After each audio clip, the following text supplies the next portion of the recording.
It does feel like the Ducks are leaning D-man this year though. If Levshunov is available, he's the pick.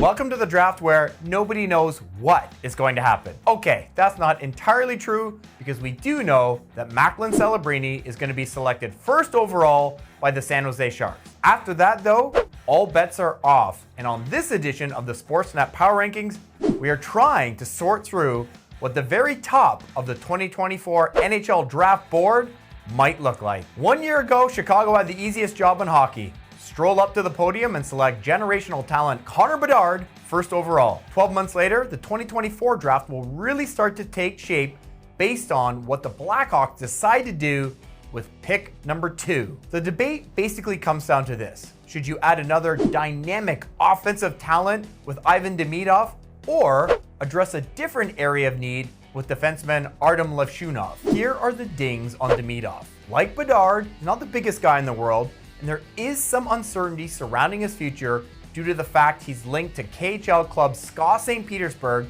for at least 1 more year. Other than that, he looks like a deadly scorer with a good motor. Levshunov, meanwhile, has already spent 2 years in North America, somewhat in the Blackhawks' extended orbit, playing in the USHL in Green Bay, and with the NCAA's Michigan State Spartans. He's got some size, he's got some skill, and he happens to come in the desired right shot package. If there's a betting favorite right now to join Chicago, I think it's Levshunov by a hair. The Anaheim Ducks slide in at number 3, and while we obviously don't know which player they will take, remember Anaheim surprised us a bit last year by snagging Leo Carlsson over Adam Fantilli, it does feel like the Ducks are leaning D-man this year though. If Levshunov is available, he's the pick. If he's not, we could be looking at mammoth KHL defenseman Anton Salayev or Zeev Buium, a California kid who put up 50 points as a freshman in the NCAA, and oh, by the way, won World Junior Gold with Team USA and a Frozen Four title with Denver. At number 4, Caden Lindstrom enters the chat just as the Columbus Blue Jackets prepare to make another high selection. When Fantilli fell to number 3 last season, the Jackets were only too happy to select him. Now they could add another center in Lindstrom. The 6'3", 210-pounder is a drool-worthy combination of size, speed, and skill. However, he did miss half the WHL season with a back injury that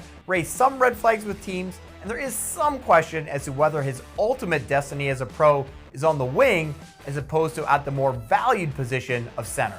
Maybe Lindstrom is Columbus's guy, or if Demidov is still there, maybe they just opt for the sheer horsepower of his talent. Or perhaps they opt for a blue liner in this draft that is rich with skilled defensemen. That's a good segue to the Montreal Canadiens, who round out the top 5. The Habs rebuild is already pretty stocked with defensemen, so all things being equal, they would likely prefer to take a forward, even though there's so many good defensemen available. Beckett Seneca has grown from 5'10" to 6'3" during his time in the OHL and suddenly looks like a talented winger with a very high ceiling. Then there's TJ Ginla, son of Hall of Famer Jarome Ginla. Surely the Calgary Flames are eyeing him at number 9, but with the Ginla's edge, scoring ability, and pedigree, it's absolutely conceivable that the Canadiens could snap him up right there at the 5th pick. The bottom line here, Friday night in Vegas is going to be a lot of fun. Now let's get a look at how the first 8 selections in the 2024 draft could go. All right, I'm Ryan Dixon. That's all the time we have for now. Thanks for joining us here all year long. Let's take a quick summer break and we'll be right back with the Sportsnet Power Rankings.